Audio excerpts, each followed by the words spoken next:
Hey guys, welcome back. Today I'm going to be sharing my list of baby essentials. If you're new here, my name is Emma. I am a mom of 4 and I'm pregnant with our 5th. I am 34 weeks pregnant right now. And I wanted to make this video because I remember being a first-time mom, watching some of these videos, trying to fill out my registry, trying to figure out all the things that I needed for baby, and I really just didn't understand how much I was being targeted by marketing to buy all these baby products. These companies were telling me that their product would make my baby happier or healthier or safer, and I unfortunately fell into the trap of buying lots of things, putting lots of things on my registry, and over the years, I have just slowly gotten rid of most of those things, and I have a very minimal approach to motherhood now, especially when it comes to my babies. Your baby really only needs you, a safe place to sleep, and like something to eat. So all the other things are just kind of nice to haves, or they make your life a lot more convenient, especially when you're transitioning into motherhood. We had 3 babies within a year and a half, and in that year and a half, I tried out a whole lot of baby products, and so I want to share the ones that I found really helpful. Starting out with a very simple and obvious one, which is baby clothes. With my daughter, I went absolutely nuts with the baby clothes and honestly just bought a lot of things that we didn't end up using, or she didn't actually fit the size when it was that season. If I could go back, I would just buy sleepers or just put sleepers on my registry, because that is what my babies live in for like the first 6 months, unless we're going to church or to like a special event. They're most of the time in sleepers. One of my favorite brands for sleepers is Kite Baby. Here are a few of the sleepers that I have that I actually all got secondhand, which is a very, like, this one is probably, doesn't look brand spanking new, but I mean, truthfully, they're just hanging out around the house with me. They're probably gonna spit up all over these. This is one that isn't Kite Baby, but it is another one that I picked up at the thrift store, and I find it's really easy to thrift, especially in that first year of life, their clothes, because babies are just changing over their sizes so quickly that chances are this was only worn, a handful of times before the baby sized out of it. And so it still has a ton of life left in it. I definitely have like some cutesy fun clothes for when we're going out or hanging out with family or taking pictures or whatever, but it is very minimal because this is what they're gonna live in most of the time. The next thing on my list are muslin blankets. So here's one that we love. This one's really cute, it has like little dinosaurs on the inside. I'll try to link it if I can find it. It was just off of Amazon. But we use these things for everything.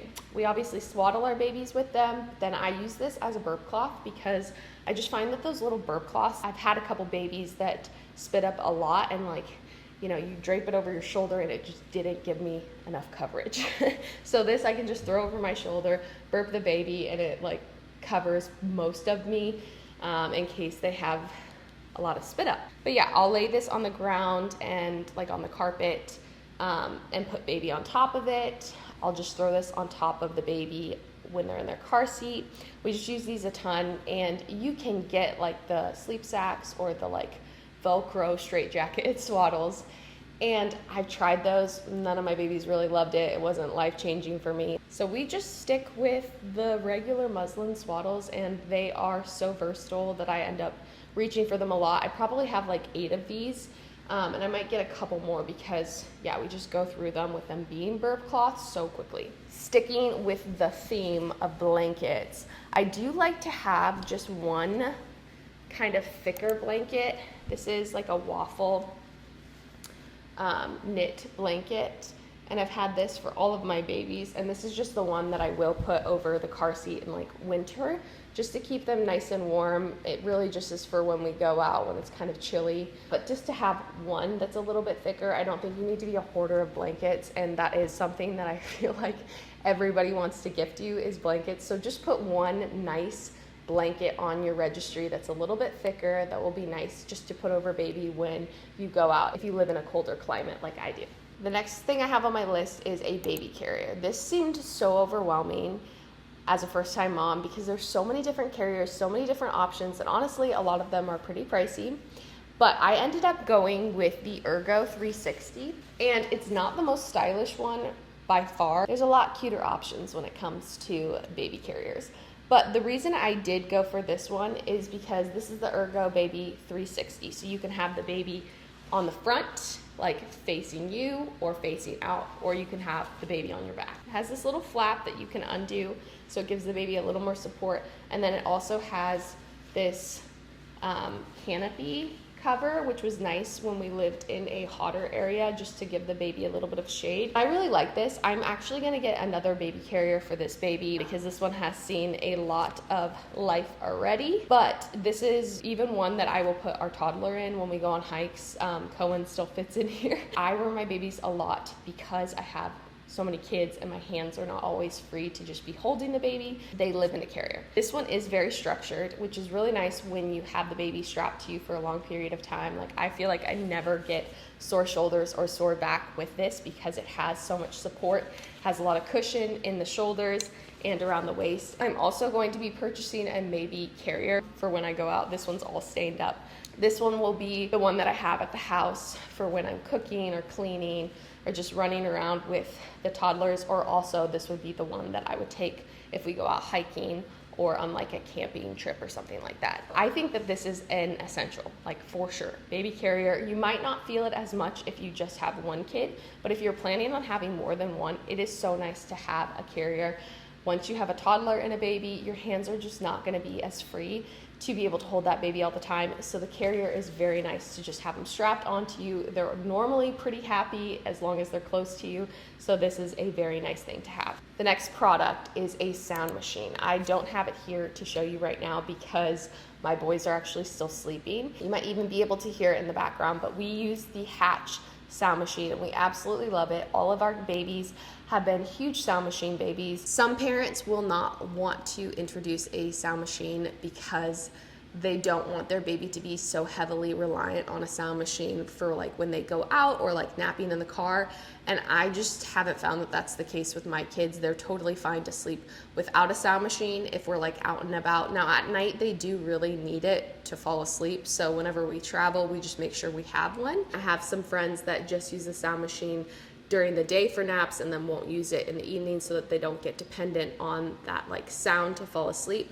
But I'm really not that concerned with my kids. They're all pretty good sleepers. The next one is actually more for mom, and that is the Haka. This might not work for everyone, but this worked really well for me, especially as a first-time mom, my first time breastfeeding, being really engorged. This was helpful to have, trying to figure out letdown and all of that. If you want to build up a milk store, this is a great way to do it because it's not like an actual pump. It just suctions onto your boob and pulls all that letdown that would otherwise go into your bra or soak a breast pad. You're actually catching that and you're able to build up a milk storage that way. I definitely did not use it every time I fed my babies, but in the morning when I just felt a little bit fuller, or if the baby just didn't eat that much at one go, then I would use it. It's pretty cheap and honestly helpful enough to have that even if you don't use it every time you feed your baby, or even in just like the first 6 weeks before your milk is regulating, it is really nice to have this just to give you a little bit of relief if you are engorged, or help build up your milk storage without having to do a full-on pumping session. Keeping it in the theme of breastfeeding, one other product that I absolutely loved and used a ton with my first was LV's milk catchers. Whenever you're feeding your baby off of one side, the other side you still have letdown, and that letdown can sometimes be like up to an ounce, sometimes even 2, depending on your supply and your letdown. And if you just have a breast pad in there to catch that, they're gonna be soaked by the end. And it's just gonna be uncomfortable, and you're gonna have to do a ton of laundry, have a ton of breast pads. And so these little milk catchers, you just stick in your bra while you're nursing, whatever side you're not nursing on, and it just catches the milk. It's different from the Haka because the Haka has suction, so it's kind of pulling the milk out, whereas these, it's just catching your letdown. You definitely could save the milk from the milk catchers. It's just not as much as you would get from a Haka. I kept a set in the diaper bag and then also a set at home. So I did have one baby that was formula fed the whole way through. And I will say, like, breastfeeding is just so much easier in the sense that you don't need a lot of things. Like when you go out, with your baby, you don't really even have to think about food. It's just always there. It's always ready to go. If your baby is formula fed, you have to think through more things like, how am I gonna get water? How am I going to get this bottle warm? All the things that you need to bring along for that. There are definitely products that if you are going to have a formula baby that do make your life a little more convenient. I've seen this like Keurig thing that's like for formula and will like make the bottle and all of that, and I just think that it's pretty unnecessary. It's not hard to mix a bottle together. Even in the middle of the night, it's really not that hard. It's just water and a couple scoops of formula. So I have a pretty minimal approach, and I think that you can go really crazy with collecting a bunch of bottles, having like 4 or 5 different options for your baby. The bottles that we loved were the Dr. Bronner's ones. They're specifically for colicky babies, which my son was very colicky. I would say start more minimal, just get 1 or 2 bottles. Even if you're planning to breastfeed, it is nice to just have one on hand. And if your baby doesn't like it, it's really not that hard to order something, do a Target pickup, and get another bottle for your baby to try. Okay, that's everything for my essentials. I do have a few things on my nice to have list. The first one I'm going to mention, this is actually like an essential for me, but probably would not be an essential for everyone, and that is a stroller.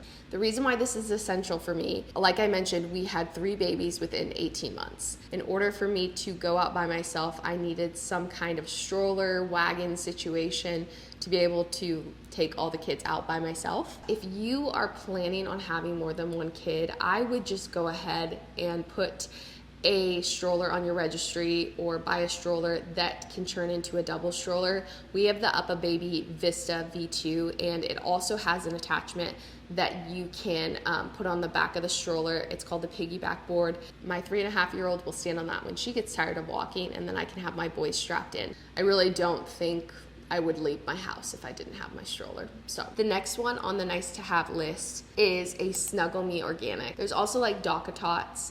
I've never used one of those. I was gifted a Snuggle Me, and I didn't use it a ton with Oakley because we were always just holding her and we weren't outnumbered. With my other babies, I for sure use the Snuggle Me a lot, and I know with this baby, I'm gonna use it a lot because it's just nice to have a spot to lay the baby where you know they're comfortable, you know they're safe, they're not gonna roll around, and I know you're not really supposed to let your babies nap in it, but my babies would nap in it.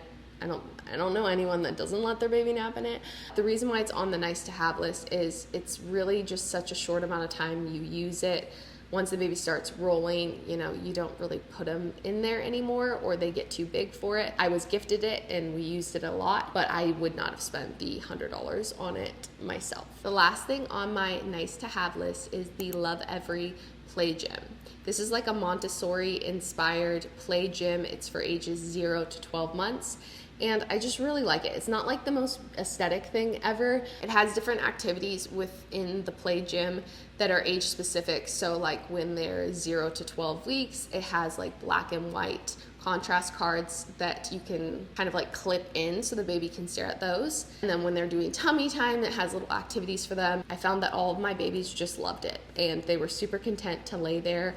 I don't really like baby swings. I've never had a baby that really enjoyed it. I've tried out a few and they've just all kind of been like blah, didn't really like it. Pretty much all of my babies were Velcro babies, but this was one place that I could put them down for like 15 to 20 minutes and they would stay entertained and happy.